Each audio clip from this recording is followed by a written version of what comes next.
Hello everyone, welcome to Sonal's kitchen. આજે બનાવીશું રવાના ઢોકળા, જે સ્વાદમાં ખૂબ જ સરસ બને છે. તો ચાલો રેસીપી જોઈ લઈએ. અહીંયા મેં 1 વાટકી રવો લીધો છે અને અડધી વાટકી જેટલું થોડું ખાટું એવું દહીં લીધું છે. રવાની અંદર આપણે ખાટું દહીં નાખી દઈશું અને 1 વાટકી એમાં પાણી નાખશું. અત્યારે આપણે પહેલાં 1 વાટકી નાખશું, પછી ઘણી વખત રવા ઉપર આધાર હોય, કદાચ વધારે જરૂર પડશે તો પછી પાછું આપણે નાખશું, પણ પહેલેથી વધારે નહીં નાખી દેવાનું. અત્યારે આપણે 1 વાટકી રવો, 1 વાટકી પાણી અને અડધી વાટકી દહીં લેશું. બધું બરાબર મિક્સ કરી લેશું, ગાંઠા ન રહે એ રીતે મિક્સ કરવાનું છે. અત્યારે હું અહીંયા ચમચાથી મિક્સ કરું છું, વિસ્કરથી પણ મિક્સ કરી શકાય. આ રીતે એકદમ સરસ મિક્સ થાય ત્યાં સુધી આપણે હલાવી લેવાનું છે. પછી હવે ઢાંકી અને એને અડધી કલાક માટે રેસ્ટ આપી દઈશું. અડધી કલાક પછી રવો સરસ ફૂલી ગયો છે. એક વખત જોઈ લેશું.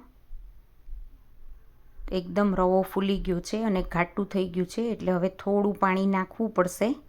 આ રીતે એક વખત ચેક કરી અને જરૂર હોય એ પ્રમાણે પાણી નાખવાનું. અત્યારે પહેલાં હું થોડુંક પાણી નાખી અને હલાવી અને જોઈ લઉં છું. જરૂર હશે તો થોડુંક પાછું પાણી નાખશું. આપણે ઢોકળા મૂકવાની જે કન્સિસ્ટન્સી જોઈએ એ આવવી જોઈએ. સ્વાદ પ્રમાણે મીઠું નાખી દઈશું. બરાબર મિક્સ કરી લેશું.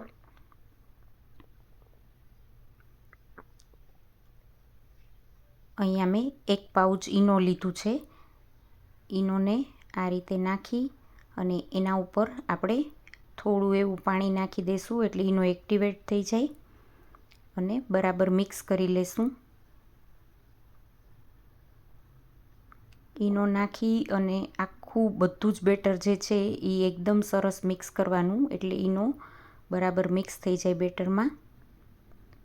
ઈનો નાખશું એટલે ઢોકળા સરસ ફૂલશે અને ઈનોની ખટાશ પણ સરસ આવશે,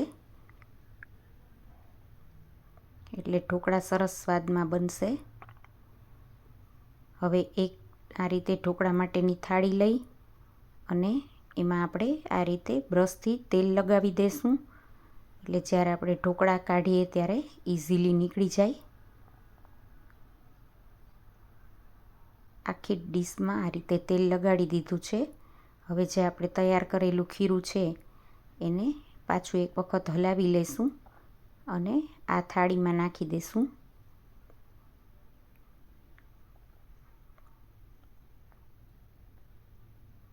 આ ઢોકળા ઝડપથી બની જાય છે અને સ્વાદમાં પણ બહુ જ સરસ બને છે. અહીંયા મેં પાણી પહેલાંથી જ ગરમ મૂકી દીધું હતું. આ રીતે પાણી ગરમ થાય એટલે જે તૈયાર કરેલી થાળી છે એ એમાં મૂકી દઈશું અને એના ઉપર આ રીતે મરી પાવડર છાંટી દઈશું. બાળકો માટે કરતા હોય તો મરી પાવડર એવોઇડ કરવો, એનાથી તીખા થઈ જાય. એટલે હવે આ રીતે થોડું એવું લાલ મરચું નાખી દઈશું. લાલ મરચું અને મરી પાવડર બંને નાખીએ તો ઢોકળાનો કલર સરસ આવે છે અને સ્વાદમાં પણ સરસ બને છે. હવે ઢાંકી અને 10થી 12 મિનિટ માટે આપણે ઢોકળાને ચડવા દઈશું. 10થી 12 મિનિટ પછી આ રીતે એક ચાકુ લઈ અને ઢોકળા આપણા બફાઈ ગયા છે કે નહીં એ જોઈ લેશું.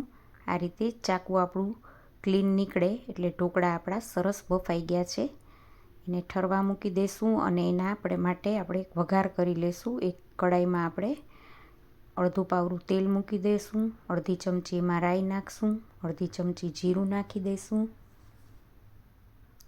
રાઈ જીરું બરાબર થઈ જાય એટલે એમાં આપણે થોડી હિંગ નાખશું અને લીલા મરચાં લીધા છે અને લીમડો લીધો છે. લીલા મરચાંને અને લીમડાને આપણે વઘારમાં નાખી દઈશું. લીલું મરચું મેં અહીંયા તીખું લીધું છે, ઝીણું સુધારીને બરાબર હલાવી લઈશું. લીલા મરચાંની તીખાશ થોડી વધારે છે, એટલે બાળકો માટે કરતા હોય તો લીલું મરચું મોરું વાપરવું અથવા તો ન નાખવું. વઘાર આપણો સરસ થઈ ગયો છે. ગેસ બંધ કરી અને જે તૈયાર કરેલા ઢોકળા છે એમાંથી પણ વરાળ નીકળી ગઈ છે, એટલે આપણે એને આ રીતે ચાકુ લઈ અને પીસ કરી લેશું.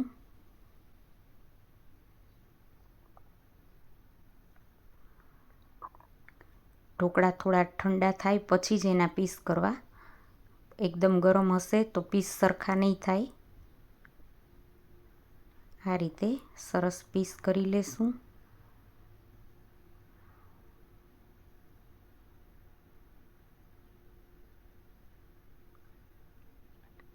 બાળકોને લંચ બોક્સમાં આ ઢોકળા આપીએ તો બહુ સરસ લાગે. લીલી ચટણી કે સોસ સાથે અપાય. હવે જે આપણો તૈયાર કરેલો વઘાર છે એને આ રીતે થોડો થોડો કરી અને બધા જ ઢોકળા ઉપર નાખી દઈશું. વઘારમાં તલ નાખવા હોય તો એ પણ નાખી શકાય.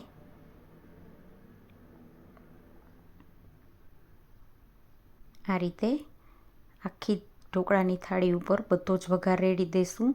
તૈયાર છે રવાના ઢોકળા. જરૂરથી ટ્રાય કરજો. જો તમને આ રેસીપી સારી લાગે તો લાઈક કરજો અને શેર કરજો.